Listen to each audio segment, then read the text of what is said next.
días a todos y a todas.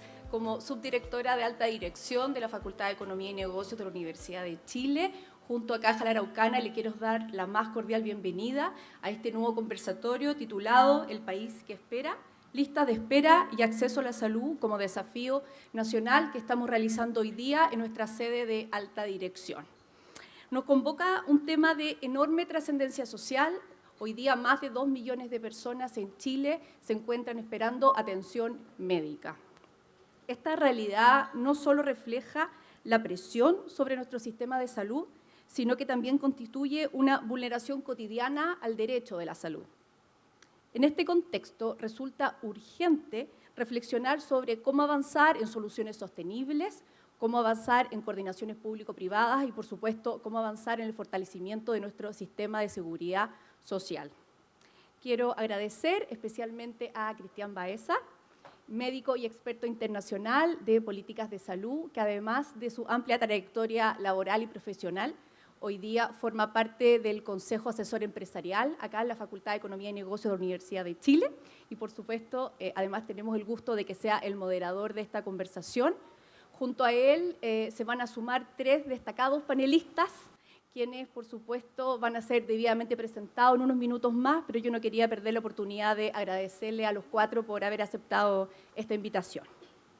Bueno, y finalmente agradecerle a todos ustedes, a nuestros invitados que hoy día en forma presencial nos acompañan acá en la sede de Alta Dirección y también a quienes nos están viendo y acompañando a través de la transmisión por EMOL TV.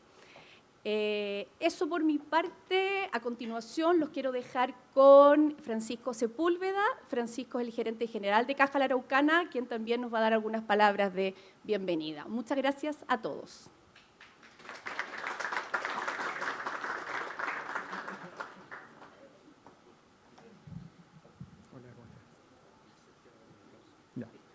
Buenos días, muchas gracias por estar acá. En nombre de Caja La Araucana queremos agradecer la presencia de todas y todos ustedes.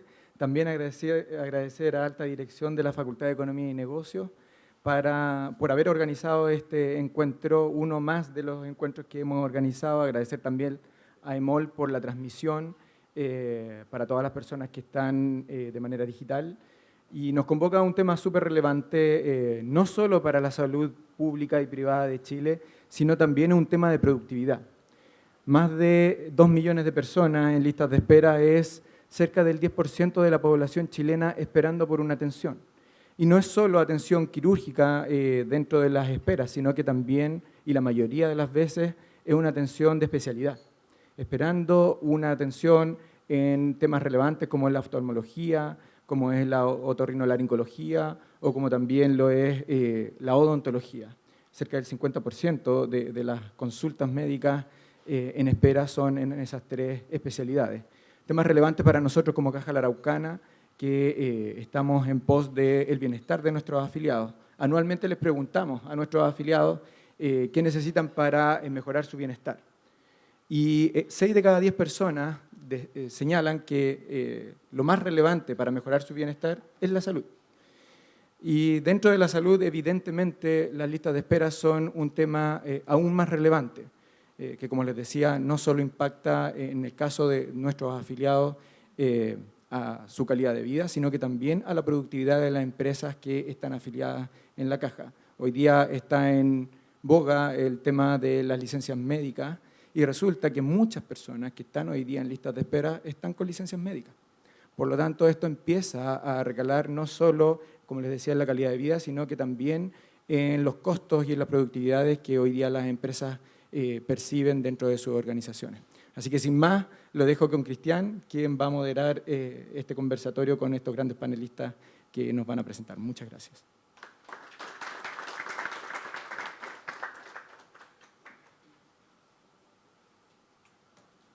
Yo soy más bajito, perdón.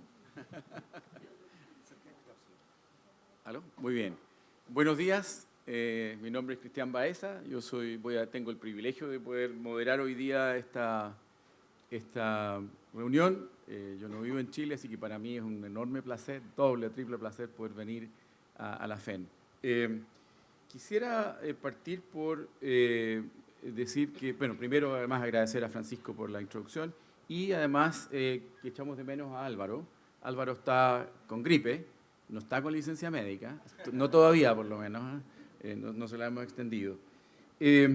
Como dijo Francisco y Gabriela, en Chile tenemos más o menos unos 2.400.000 personas esperando por consulta de especialidad y alrededor de unas 350.000 personas esperando por cirugía electiva. Y aunque los tiempos de espera han disminuido, los tiempos de espera son altísimos. Hemos disminuido desde el año 18 ahora alrededor de unos 280 días de espera, que es muy largo en general. Y aunque los números también han ido disminuyendo en términos de lista de espera, las cantidades son significativas. ¿Y por qué importa esto? Ha habido mucha discusión internacional si esperar hace alguna diferencia. Primero, hace una diferencia en la calidad de vida, pero segundo, particularmente, por ejemplo, para el cáncer, tiene un tremendo impacto en la mortalidad. 4 a 6 semanas de demora desde el diagnóstico al iniciar un tratamiento de cáncer aumenta la mortalidad entre un 6 y un 9% y 12 semanas aumenta en 20%. Para quienes trabajan en epidemiología, un aumento de mortalidad del 20% es enorme y para quienes somos seres humanos, aún más todavía. Esto hace además especialmente preocupante porque en el caso chileno el 50% de los casos tipificados como GES de cáncer están atrasados y por tanto tenemos un problema significativo que no solo impacta la calidad de vida de la gente, sino que impacta en su mortalidad y sobrevida y como dijo también Francisco, en la productividad del sistema. Ahora, tenemos que también poner esto en contexto. El tema, lamentablemente, Chile no está solo en el tema de las listas de espera. Hay países muy importantes de la OECD que tienen además gran prestigio de preocuparse de salud, como Canadá e Inglaterra, que nos acompañan en esto, desafortunadamente. En el caso canadiense, en junio de este año, habían alrededor de 1.500.000 pacientes esperando, y Canadá no es tan grande en población, alrededor de 1.500.000 pacientes esperando, con promedios de espera de alrededor de 150 días, que llegan en traumatología a más de 400 días. Lo que nos habla de que aquí hay un tema bastante más estructural y que hay que mirar también, a mí me encanta el modelo canadiense por si acaso, por si hay alguien de Canadá acá, pero hay temas de incentivos y de productividad que no son menores. Lo mismo nos pasa con el sistema inglés. En Inglaterra, al año 23-24, habían alrededor de 7.400.000 personas en listas de espera, con promedios de espera de alrededor de 120 a 150 días. O sea, tenemos un tema estructural importante. Quisiera, sin duda, el problema de las listas de espera en Chile, como lo van a decir nuestros expertos panelistas, es fundamentalmente un tema del sector público, si es de recursos, si es de productividad, si en ambos, ellos nos van a ilustrar. Claramente está claro, yo vengo del sector público históricamente, que el sector público lo está haciendo mal, y lo está haciendo muy mal, y que tenemos una tarea pendiente muy significativa. Pero por un tema también de equidad en el reclamo, yo llamaría, y con esto este es mi último comentario de introducción, a una reflexión respecto a cómo lo estamos haciendo en provisiones en general en Chile. Porque si bien es cierto, en el sector público lo estamos haciendo mal desde el punto de vista de las listas de espera, hay solo una cosa que es peor que hacer mal lo que hay que hacer, que es hacer bien lo que no hay que hacer. Y tenemos un problema muy significativo de sostenibilidad financiera y de modelo de atención en el sector privado. Aquí tenemos un tema que tenemos que tener una discusión de cómo resolvemos el problema de funcionamiento del sector público y cómo resolvemos también la sostenibilidad a largo plazo de nuestros prestadores privados. Bueno, habiendo hecho esto y habiendo tirado el último camote para que se entretengan mis comentaristas, la discusión de ahora es básicamente qué conduce, ¿no es cierto?, este tema de lista de espera y, más importante, qué conduce cómo lo solucionamos, porque en los últimos 2 años hemos tenido cualquier cantidad de conversaciones sobre lista de espera, un par de ellas aquí en la FEN. Y para esto contamos con un panel espectacular, que los quisiera invitar, a Carolina, a Francisco y a don Ignacio y a Sebastián, no, Santiago. Por favor, si pueden pasar, los voy a presentar acá.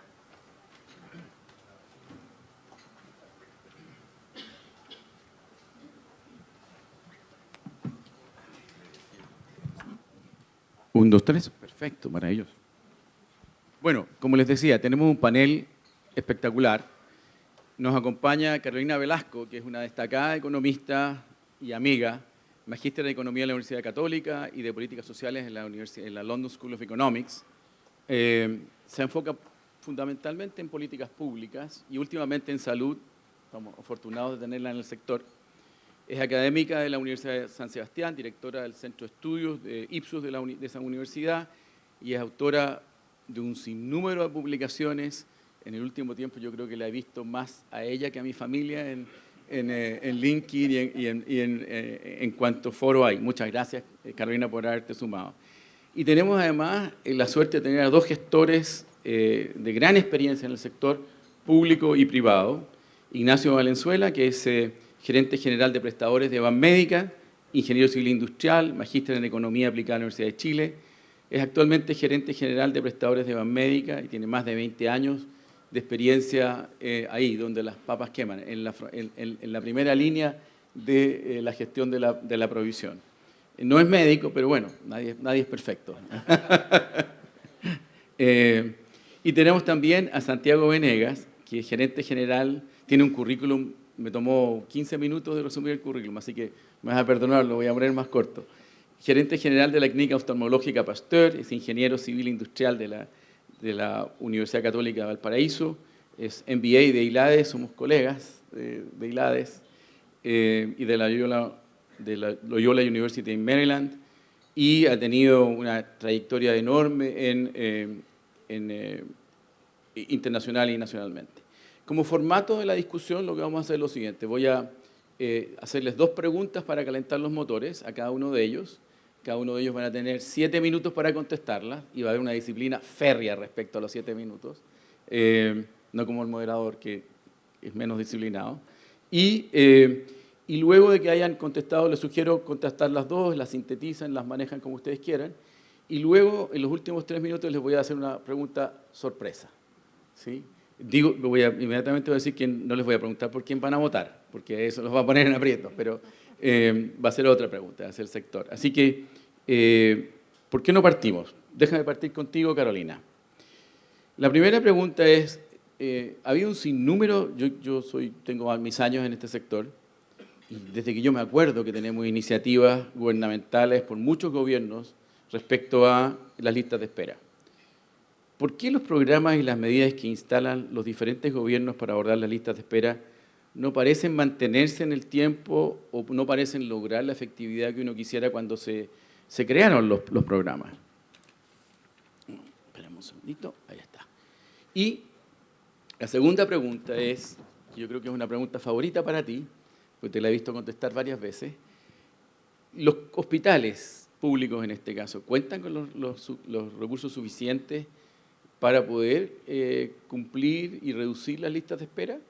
¿Este es un problema de recursos o es otro problema el que está ahí? Partamos contigo. Bienvenida. Preguntas fáciles. Muchas gracias. Muchas gracias por la invitación, a la FEN, a la Caja también. Voy a tratar de sintetizar las 2 en una para utilizar mis 7 minutos al máximo posible. Las preguntas son ¿por qué las iniciativas no se mantienen en el tiempo, a pesar de que diversos gobiernos han hecho distintas e instalan distintas iniciativas, sobre todo cuando parten? Y la segunda, si es que nos faltan recursos o podemos usarlos mejor. Yo diría que están relacionadas en un sentido bastante importante. Lo primero, nosotros hace poco hicimos un estudio, una serie de estudios relativos a las listas de espera, y uno de ellos tenía que ver con la economía política. Y es bien interesante porque es algo que no se había estudiado desde el punto de vista de entrevistar a los que hacen la política pública. Y lo que uno encuentra es que la mayoría de los gobiernos, si no todos, parten fuertemente con esta idea de abordar las listas de espera, son muchas veces temas de campaña, y luego pasa que vienen otras coyunturas, digamos, bueno, en los últimos gobiernos uno puede pensar el fallo de la Corte Suprema, la pandemia, en fin, pero que hacen que disminuya la intensidad con que se está abordando este problema. Ahora, así y todo, siendo un tema importante al principio, muchas veces se instalan iniciativas. Este gobierno también ha instalado iniciativas, los anteriores también, de distintos tipos, pero muchas de ellas, y aquí voy a responder la pregunta, no prosperan en el tiempo, yo diría, por una razón bien estructural de nuestro sistema. y tiene que ver con que los cargos, ¿cierto? O quienes están a cargo de implementar estas políticas, sea el subsecretario de redes, que es la entidad a cargo, ¿cierto?, de los servicios de salud, que a su vez están a cargo de los hospitales y coordinan con la atención primaria, son cargos que cambian al menos cada 4 años. Y no solo el subsecretario o subsecretaria de turno, sino también los directores de servicios de salud, los directores de hospitales. La primera línea de los hospitales pasa lo mismo. Entonces, tú tienes que, la duración promedio de esos cargos es de 2,6 años. Y los objetivos, por cierto, responden a quien me puso en el cargo y a quien debo responder y debo, ejercer o desempeñarme según los objetivos que me pusieron. Y esos objetivos son acordes a los gobiernos de turno. Y no es que sean malos objetivos, es que duran los 4 años y es muy difícil para las personas que están ahí planificar y pensar que esto va a mantenerse en el largo plazo.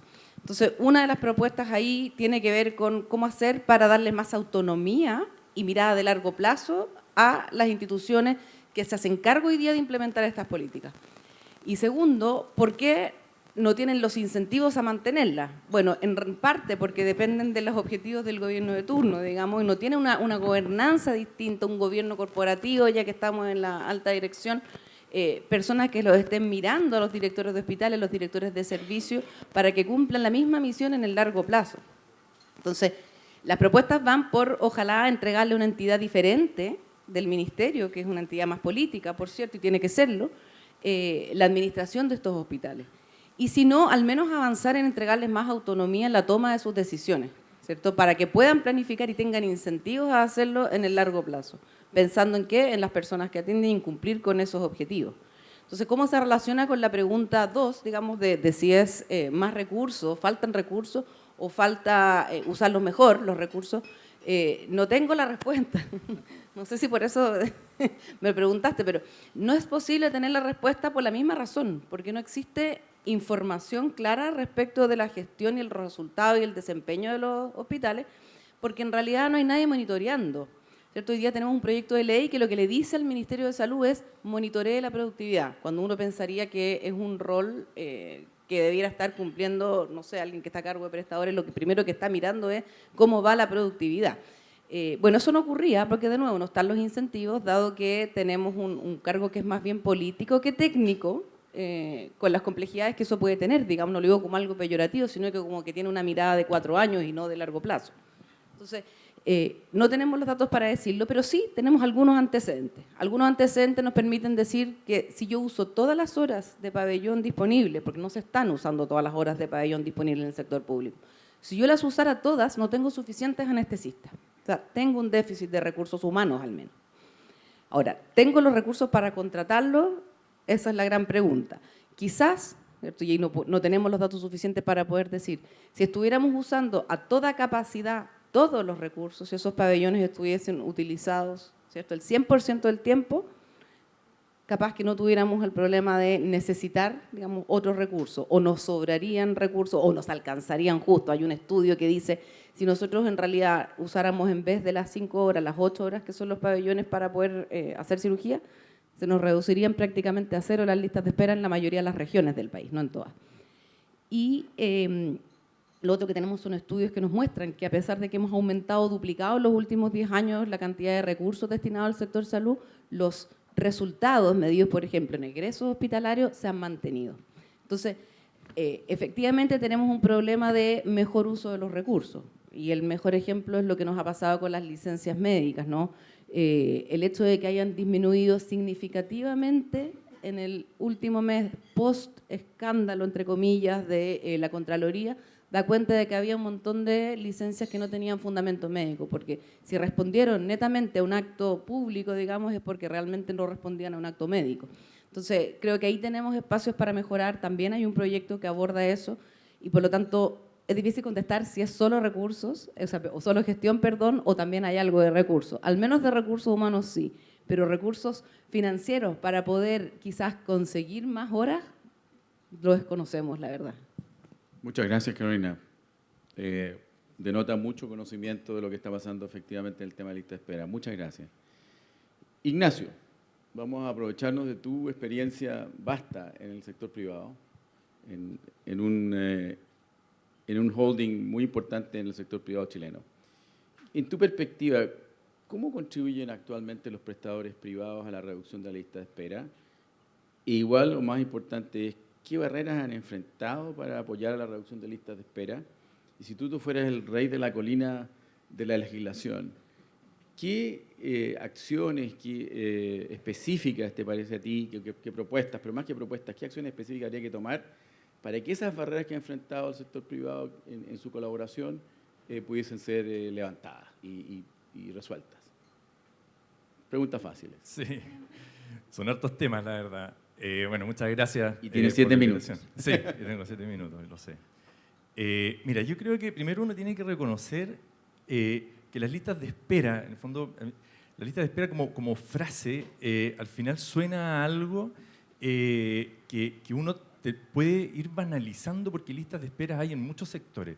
En el sector salud, la lista de espera, y como dijo Francisco un poco al principio, que el 10% de las personas de Chile esperen por una atención de salud es más que una lista de espera, es un problema estructural que en el fondo tiene descalzada la demanda por atenciones médicas de especialidad o cirugía y otras en el fondo, con la capacidad que tenemos como sistema de salud, tanto público como privado, para poder satisfacer esas atenciones de salud. Y eso tiene un flagelo enorme, que es lo que hoy día nosotros conocemos como la lista de espera, con los impactos graves que eso tiene en la repercusión de la salud de las personas. Porque hay personas que se mueren esperando listas de espera. Hay personas que, como tú mencionabas, Cristian, por el hecho de tener un diagnóstico tardío, tienen una perspectiva de vida mucho peor, en el fondo. Entonces, yo creo que aquí uno tiene que tomar el tema de una manera, en dos fases, si uno quiere. Uno, de corto plazo, con una política de choque, en el fondo, de resolver la urgencia. Y aquí la importancia de la priorización en tema de la lista de espera creo que es muy relevante. Nosotros como sector privado de salud, como empresas Banmédica, atendemos al año, solamente en empresas Banmédica, más de 1.600.000 personas, de las cuales el 51% vienen del sector público. Por lo tanto, es un aporte, creo yo, desde el sector privado muy importante para las listas de espera, porque al final eso también, si no atendemos nosotros a esas personas, formarían parte de las listas de espera, más allá de lo que dice Carolina, de la capacidad que pudiera tener potencialmente el sector público de salud para resolver los problemas. Sin el sector privado hoy día en Chile, prestador, yo creo que es imposible pensar en poder tener una atención que vaya más allá del descalce que hoy día tenemos entre esta demanda y esta oferta. Y la priorización para mí es muy relevante, porque cuando uno va en un sistema, en un servicio de urgencia, ¿no es cierto?, la primera persona en atenderse no es la que lleva más tiempo esperando, sino que es la que más lo necesita, en el fondo. Entonces, muchas veces nosotros vemos que en el caso de las licitaciones se habla mucho de las cifras, de los días promedio o de la mediana de espera, y pensando como que se quisiera resolver las cifras, como que las cifras fuera el objetivo. Y la verdad que nosotros no estamos aquí para resolver cifras, estamos aquí para mejorar personas. Y por eso creo que es tan importante la priorización, como parte un poco de lo que tú comentas de qué forma uno podría resolver. Yo creo que lo fundamental es, cortísimo plazo, priorizar, y priorizar acá estas personas que tienen la necesidad de estas consultas de especialidad oncológicas particularmente, que si no las resolvemos inmediatamente sabemos que van a tener un problema para adelante, las cirugías que se pueden resolver, etc. Ahora, con respecto a qué barreras vemos, también existen, creo yo, barreras estructurales, en el fondo, de cómo está funcionando el sistema de salud, de cómo el sector privado, tanto asegurador como prestador, está viviendo ciertas dificultades, como tú mencionabas, en el fondo, y cómo logramos nosotros, dentro de las políticas públicas y como comunidad, darle una participación relevante a los seguros privados en la resolución de esa oferta de salud que es muy relevante también, en el fondo, para no cargarle la mano al sistema público más allá de lo que efectivamente el sistema público debiera resolver. Y además de medidas relacionadas con claridad en el financiamiento, medidas estructurales. Nosotros en prestadores privados hemos avanzado bastante también en poder alinear los incentivos entre el asegurador y el prestador para tener una salud eficiente, con estudios de pertinencia, con paquetización de prestaciones quirúrgicas, de urgencia, de días camas críticos, etc. O sea, yo creo que hay harto por aprender en la medida que colaboremos en la solución de manera conjunta. Y las barreras más operacionales, déjame ponerte un ejemplo. Nosotros como empresas Banmédica, en la última licitación que hizo el FONASA el año pasado, postulamos con un poco más de 4.000 cupos quirúrgicos al mes entre todos nuestros prestadores. Lo que hace que en estos 13 meses que llevamos de licitación tengamos aproximadamente 54.000 cupos disponibles para operar pacientes. Nos han derivado hasta julio del 2025 un poco más de 8.000 de los 54.000. Nos han derivado más o menos 8.000. De esos 8.000, ahí vemos un primer problema en el fondo. ¿Cuál es la capacidad que tienen? Y un poco lo que tú comentabas de las cifras, Carolina, de la capacidad operacional que tienen los sistemas de salud para efectivamente poder capturar estas personas, en el fondo, priorizarlas, poder contactarlas y derivarlas a donde corresponda. De esas 8.000, nosotros logramos contactar cerca del 80%. Hay alguna diferencia entre los no GES y los GES. Los no GES es un poco más difícil, los GES probablemente porque tienen una habitualidad de ir a los servicios de salud, hay mejor contactabilidad, pero igual es una contactabilidad que es bastante mejor a la que hemos tenido históricamente. Cerca de un 80% los logramos contactar. Una de las razones por las cuales nos dice FONASA, porque nosotros nos juntamos harto con FONASA, de por qué nos han derivado tan poco en base a lo que nosotros esperábamos, en el fondo, y estábamos disponibles, lo cual además, vale decir, significa un bastante esfuerzo, en el fondo, desde los prestadores privados, porque tenemos que prepararnos para recibir una cantidad así de pacientes. Uno de los temas es, bueno, temas logísticos, de sistemas, qué sé yo, y otro es que querían depurar la contactabilidad. Efectivamente, la contactabilidad, por lo menos desde contacto, al parecer, algo se mejoró. Sin embargo, cuando nosotros llamamos a esas personas, a esas 8.000 personas que nos derivaron, las llamamos para que vengan a los prestadores a atenderse, porque tenemos plazos además bien cortos en el fondo. El 65% de esas personas rechaza la atención. Y la rechaza no porque nosotros no queramos operarlos, en el fondo. Nosotros estamos todos estructurados para poder operarlos. El 65% rechaza. Y de ese 65%, el 64%, el motivo de rechazo que nos dicen por teléfono, no tenemos cómo comprobarlo, pero es lo que nos dicen ellos, es porque ya resolvieron su problema de salud. El 64% del 65% de esos 8.000 ya resolvieron su problema de salud, ya sea en el sector público o en el sector privado.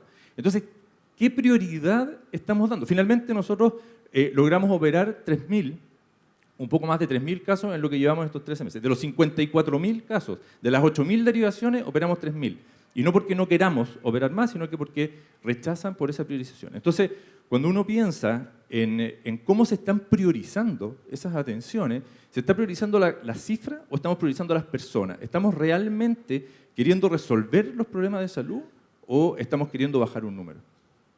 Muchísimas gracias, Ignacio. Un par de números súper interesantes. Uno, el 51% de tu cartera proviene de FONASA. Increíble ya la complementariedad funcional o disfuncional, pero está ahí.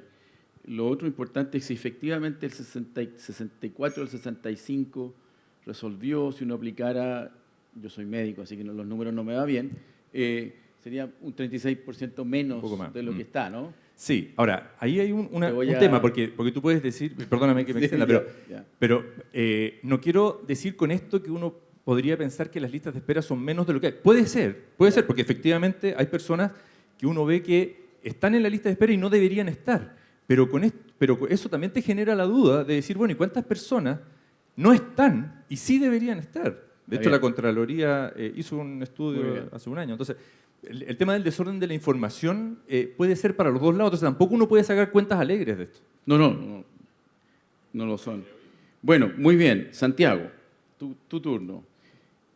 Dada tu vasta experiencia internacional y nacional, ¿cuál es tu impresión respecto a cuáles son los modelos de colaboración público-privada que efectivamente pueden ayudar a resolver el tema de las listas de espera? Esa es la primera. Y la segunda, ¿cuáles deberían ser las reformas, parecido a lo que le pregunté a Ignacio, ¿no? ¿Cuáles deberían ser las reformas más urgentes que permitan que esa colaboración funcione bien? ¿Qué harías tú si fueras el rey del legislativo de Chile? Por decreto, si quieres, sí. Oye, primeramente, gracias por la invitación. Creo que es una instancia muy enriquecedora poder compartir y conocer nuevas experiencias. A ver, partiendo por la primera pregunta, Cristian, ¿qué dice la experiencia internacional? Porque parece que estamos en un loop que lleva décadas. La lista de espera. Todo gobierno de turno, los programas de salud, convoca a solucionar lista de espera. Y estamos más enfocados a resolver, como dice José Ignacio, la lista de espera de cómo resolvemos la atención de los pacientes que están en lista de espera versus resolver el problema para que no se produzca la lista de espera, que son dos miradas de puntas distintas. Y voy a ir a lo segundo, porque más allá de las capacidades operacionales que podamos tener los prestadores privados en resolver y aportar, si no resolvemos la generación de la lista, vamos a estar permanentemente en esa situación. Por tanto, yo creo que hay un desafío distinto de los prestadores privados de enfrentar el tema de la salud en toda su dimensión de ecosistema público-privado. Yo creo que eso es un elemento claro. La experiencia internacional nos dice que en la medida que existe una mirada de ecosistema de salud, identificando los principales componentes que generan la causalidad de la lista de espera, y como Carolina lo comentaba con el ejemplo del anestesista, tiene que ver primero con la especialidad en falencia que tiene el país. Aquí tenemos un problema mayúsculo que tiene que ver con la capacidad de generar nuevos contingentes, nuevos grupos médicos, especialistas que vayan, concurran a los hospitales públicos para resolver el origen de la lista de espera, porque la capacidad instalada está. La capacidad, el tamaño de fábrica, el número de hospitales, desde el 2018 a la fecha, el país ha construido más de 60 hospitales, 63 específicamente, y 104 centros de atención primaria. O sea, el tamaño de fábrica existe, está el equipamiento, está la infraestructura, están los recintos, la gran mayoría debidamente acreditados. La temática es cómo lo utilizamos y cómo generamos la resolución que esta requiere. Y ahí está el caso de la especialidad en falencia, en la cual el sector privado tiene mucho que decir, dada su experiencia y dada los altos volúmenes de atención que resuelven periódicamente.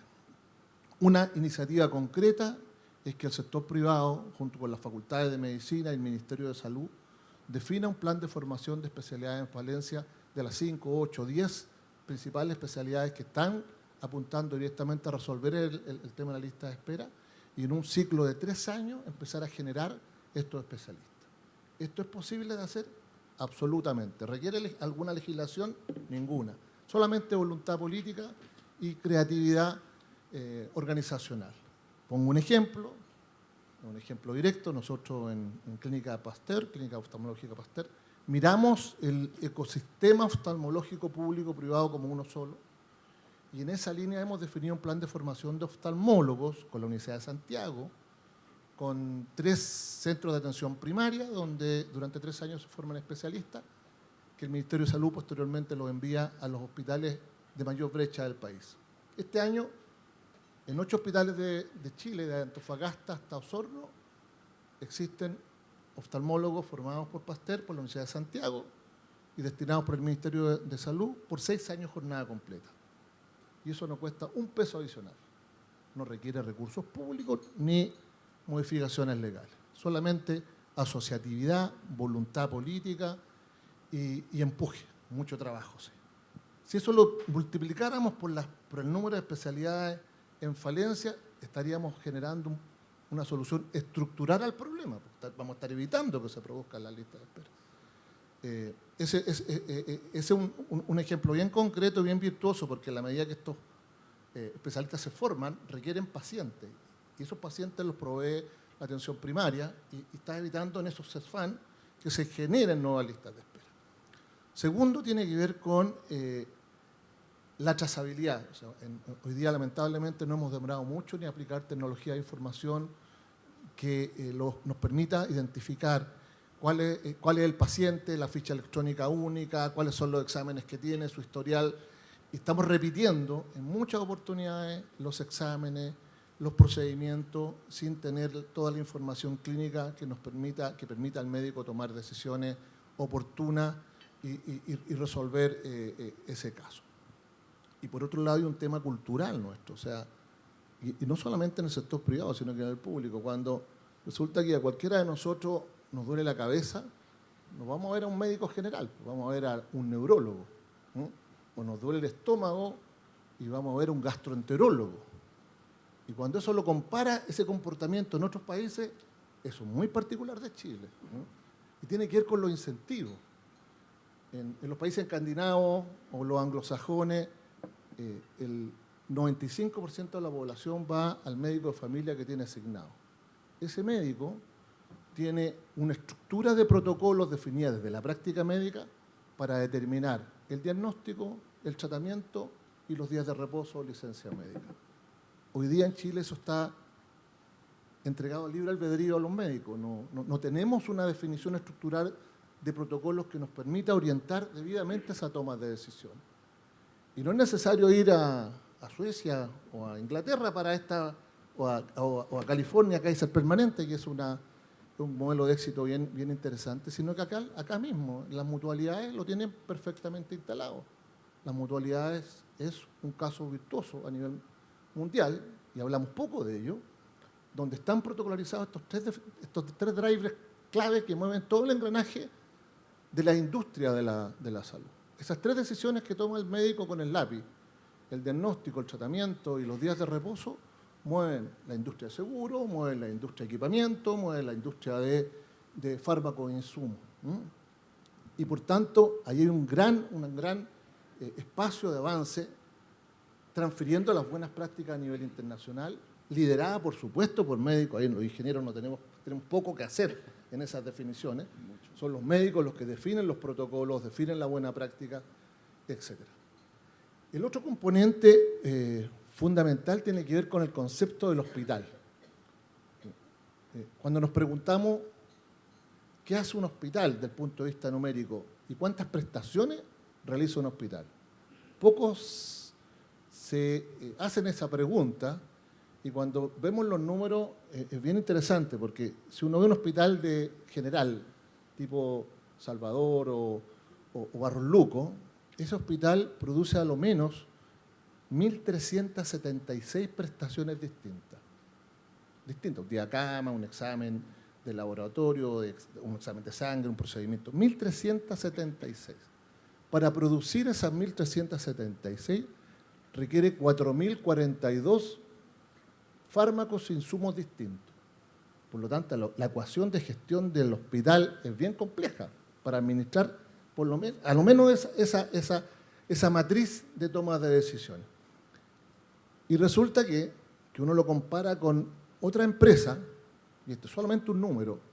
Codelco tiene 4 productos principales y 5 o 6 subproductos, y es la gran empresa del país.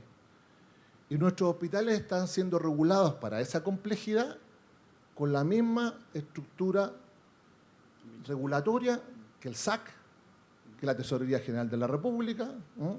O que el INTAP, que han hecho los países en desarrollo en esa línea. Tienen una legislación especial para que los hospitales, para fortalecer su rol público, que no tiene que ver con privatización ni ninguna de esas palabras que producen tanto espanto en el sector. Fortalecer lo público desde la instalación de gobiernos corporativos robustos, entender que un hospital es una empresa muy compleja, ya lo decía Peter Drucker a fines de los 90, que es de las empresas más complejas que existen en el planeta, y de establecer una estructura de gobierno corporativo acorde a una empresa estatal, pública, con todas las condiciones que éste pueda tener. Muchísimas gracias, Santiago. Nos tiraste una enorme cantidad de temas muy importantes. Prevenir las listas de espera. Wow, muy importante. El tema del marco legal de la gestión hospitalaria pública. Tremendo. Yo tengo mis años ya. 33 años, no me voy a olvidar nunca la discusión del año 90, yo fui director del Fondo Nacional de Salud, poquito después. De ahí viene la discusión, así que es muy, muy importante la discusión.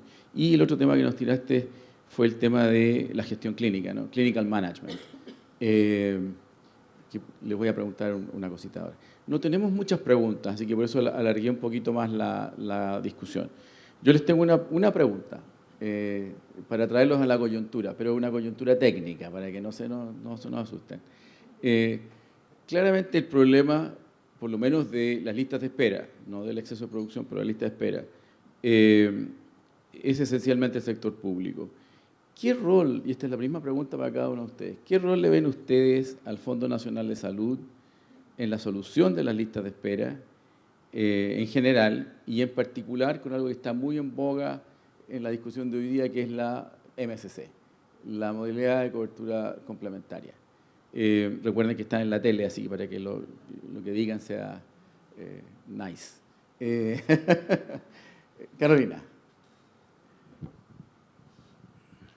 A ver, me está forzando a hablar sobre la MSC, pero yo quisiera decir que la MSC es algo complementario, como su nombre lo dice, modalidad de cobertura complementaria, buscando atraer recursos extra al 7% y a lo que pone hoy día el aporte fiscal, que es como más o menos el 70% del presupuesto de FONASA, y trayendo prestadores de afuera, ¿cierto? Trae recursos de las propias personas, extraordinarios, y trae prestadores de afuera. Si bien creo que es una forma de que mejore, y la parte positiva creo yo es aprovechar esta instancia en que FONASA pueda tener una relación más virtuosa con los prestadores privados, por una parte en términos de lo que mencionabas tú, de poder facilitar o que fluya, ¿cierto?, esta relación de derivación de pacientes, por una parte, pero más que eso y más profundamente de poder generar o integrarlos más en su propio esquema y modelo de atención. Hoy día el pago al sector privado tiene que ver más con pago por prestación, a veces paquetizado, GRD en el caso de las derivaciones más clínicas, o sea, más hospitalarias, pero en general en la modalidad de libre elección tenemos un pago por servicio que es inflacionario en términos de que, ¿cierto?, genera alza de costos sin resolución de salud. No se está pagando por resolver un problema de salud. Y pensé que la modalidad de cobertura complementaria iba a ser una oportunidad para poder integrar a los prestadores privados a un modelo de pago que busque solucionar los problemas de salud más que solo resolver una prestación en particular, ¿cierto?, una consulta de especialidad. No, ¿por qué no pago, digamos, por resolver ese problema que da origen a esa consulta? Y en parte lo está haciendo con lo que es hospitalario, pero no tanto con lo que es ambulatorio. Entonces, creo que ahí se puede trabajar más y puede ser una primera piedra para una integración del mundo privado prestador en el modelo de atención de FONASA. ¿Por qué no tener una atención primaria también privada? ¿Por qué no pudiese proveerlo a alguien que hoy día está desarrollando, otra institución privada está desarrollando un modelo de atención primaria? ¿Por qué no proveer también, si es que falta en algún sector público, atención primaria también? Pero me voy a salir un poco de la pregunta para insistir en que efectivamente esto viene a resolver un problema que es muy difícil de resolver y que tiene que ver con lo que mencionaba Santiago previamente y lo que yo traté de esbozar al principio, que tiene que ver con cómo nos hacemos cargo de los problemas que tenemos en nuestro sector primero, como FONASA. Antes de desecharlo de alguna manera y pasarme solo a prestadores privados, porque la infraestructura está, porque están los pabellones, porque tienen las camas, porque tienen el equipamiento, pero a veces nos falta personal y nos falta usarlo.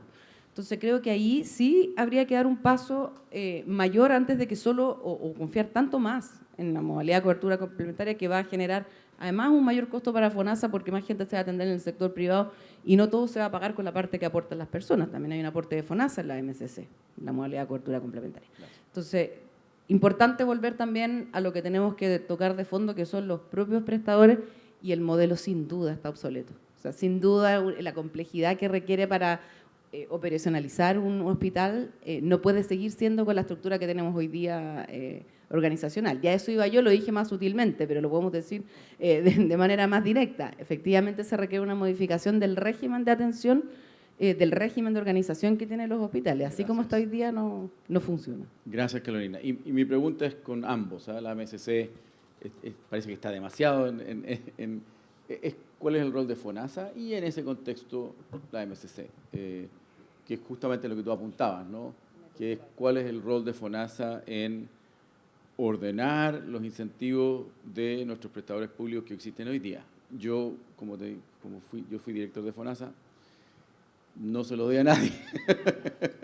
Yo creo que el tema de ordenar los incentivos probablemente no está en el estatuto administrativo, pero ya.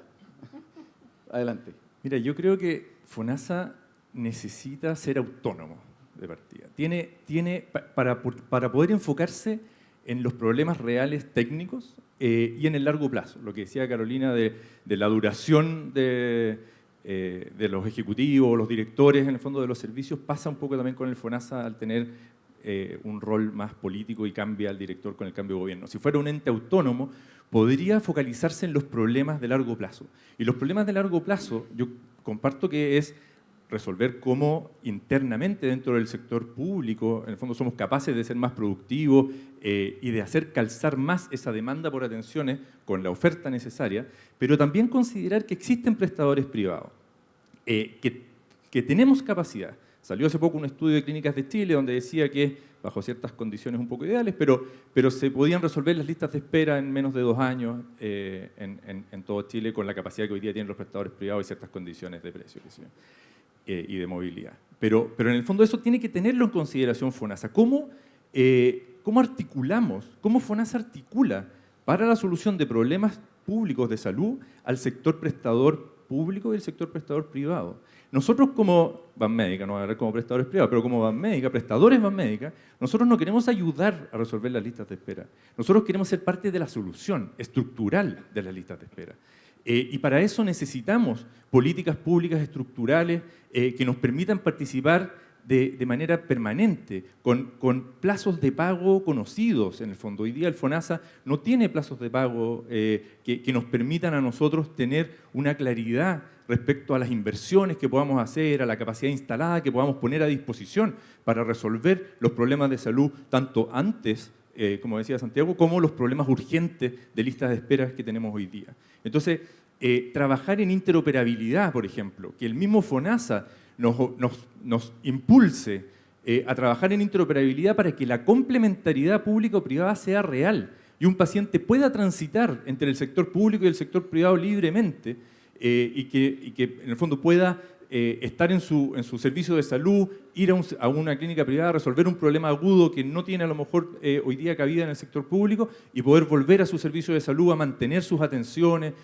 a poder fortalecer la atención primaria. O sea, creo que hay muchos temas técnicos relevantes donde FONASA puede cumplir un rol importante si es que tuviera una mirada de largo plazo y una resolución autónoma, una orgánica autónoma para poder pensar en los problemas de largo plazo. Muy importante el tema que ha estado sobre la mesa, el tema de la gobernancia del Fondo Nacional de Salud, es un tema, de nuevo, como yo soy viejito ya, de muchos años que no hemos podido resolver. Gracias, Ignacio. Santiago, pregunta fácil. ¿Cuál es el rol de FONASA y de la MSC si quieres tocarlo? Sí. Ignacio, con mucha diplomacia, simplemente no contestó esa parte de la pregunta. Está bien. Sí. Qué duda cabe que el fondo debe avanzar en una lógica de gobierno corporativo con niveles de autonomía y definirse. O sea, si efectivamente el fondo es el seguro público de los chilenos, va a tener que comportarse como seguro público y dejar de ser un transferidor de recursos para financiar los costos fijos y variables de los hospitales. Y eso implica que el seguro público tiene que garantizarles a sus usuarios, a sus asegurados, condiciones de resolutividad, condiciones de calidad en su atención y condiciones de satisfacción, que es lo que generalmente hacen los seguros con sus clientes para evitar que se vayan a otro seguro. Y aquí hay un imperativo público y de derechos que nos obliga a avanzar en esa línea. O sea, el FONASA debe exigirle a la estructura hospitalaria y al legislador y a la autoridad que los hospitales puedan tener la autonomía y la flexibilidad que le permitan relacionarse en la lógica cliente-servidor con incentivos de mejor resolución, de aumentar su capacidad clínica, de resolver los problemas que tiene en su región, porque si lo estamos mirando desde Santiago centralizado pasa lo que dice José Ignacio. Las listas de espera están desactualizadas, el paciente ya resolvió su problema o muchas prestaciones tienen prestaciones asociadas que no se resuelven con la lista de espera en específico. Creo que el tema de la centralización es clave, las patologías son distintas en función de las condiciones geográficas de los países. Y si seguimos mirándolo centralizadamente, creo que el impacto que se va a tener va a seguir siendo marginal.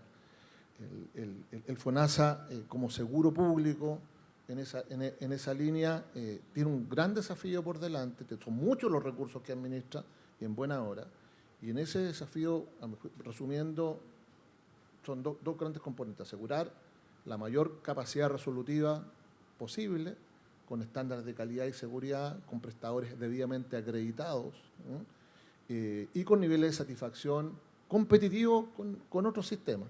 Pero por otro lado, nos exige, y lo reitero, un hospital como organización completamente distinta a la que hoy día tenemos, ¿no? Rígida, poco flexible y sin incentivos para hacer mejor las cosas. Muchas gracias. Bien, tenemos 3 preguntas. Una me tocó a mí, pero no la voy a poner al final, solo si alcanza el tiempo, porque yo soy moderador. Así que, además es difícil la pregunta. Es re difícil. A ver, si me permiten, las voy a asignar para que... tú hablaste de prevención, Santiago, y aquí hay una pregunta de cuánto realmente se puede prevenir de las listas de espera. Cortito, tenemos 5 minutos en total para todos nosotros. ¿Cuánto se puede prevenir? Eso es una pregunta. Para Ignacio, que también a Santiago le habría caído bien, ¿tú crees qué rol tienen las concesiones en la resolución de, y le había caído bien a Santiago porque trabajaba mucho en eso también, las concesiones en este tema, que el sector, ya sea concesiones completas o que el sector privado administre infraestructura pública, etcétera? Y tercero, una pregunta que voy a inventar yo, que tiene que ver de sumario aquí. Carolina, yo te he visto trabajar mucho en el tema de gobernanza en general. ¿Qué significa en tu visión un cambio en la gobernanza del Fondo Nacional de Salud para que haga las cosas que Santiago e Ignacio mencionaron y yo también creo? Y después hay una pregunta para mí, que solo si alcanza el tiempo, que tiene que ver con, parece que la actual administración quiere eliminar el sector privado. ¿Qué piensa usted de eso, doctor Baiza? Si alcanza el tiempo lo va a contestar, si no lo contesto en el café. A ver, partamos por ti, Santiago. Dale, ¿cuánto se puede prevenir?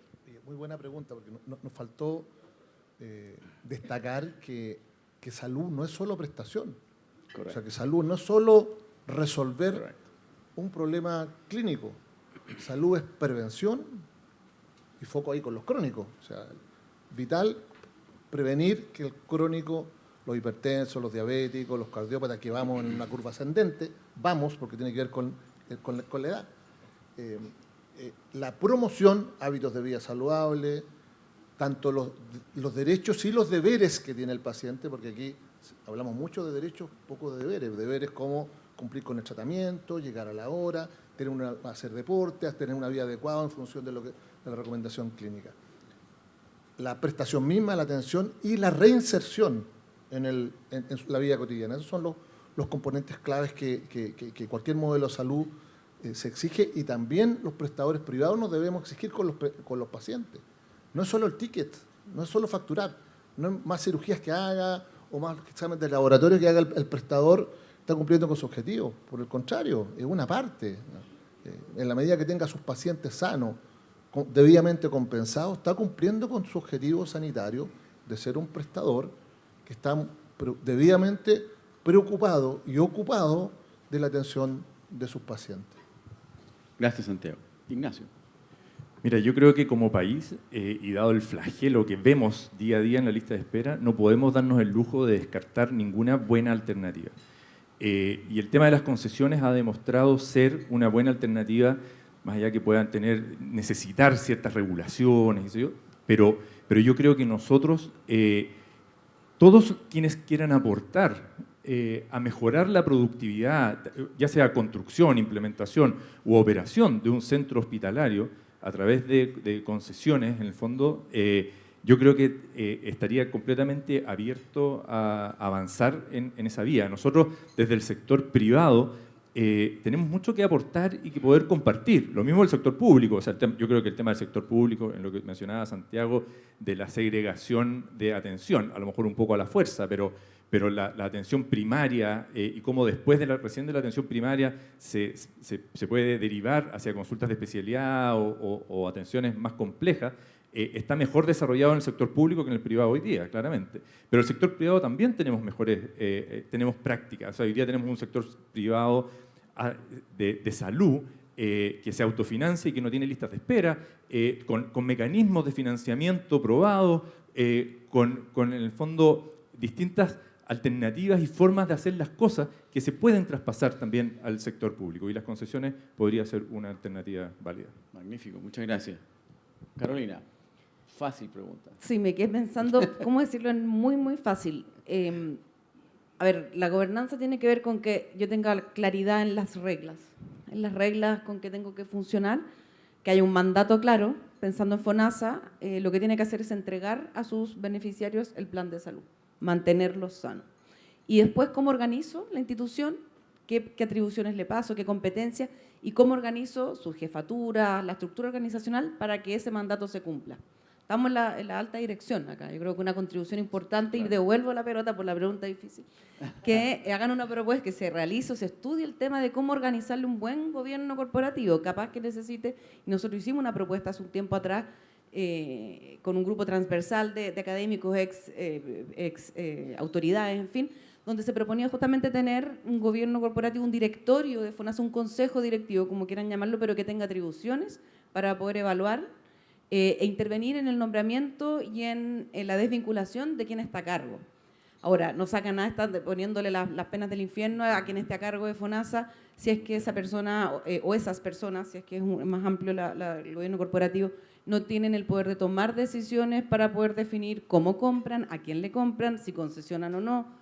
En fin, entonces es una contraparte, digamos. La gobernanza tiene que ver con una buena forma organizacional para poder cumplir con el objetivo. En el largo plazo no puedo cambiarle a ese directorio, consejo directivo cada 4 años, no funcionaría.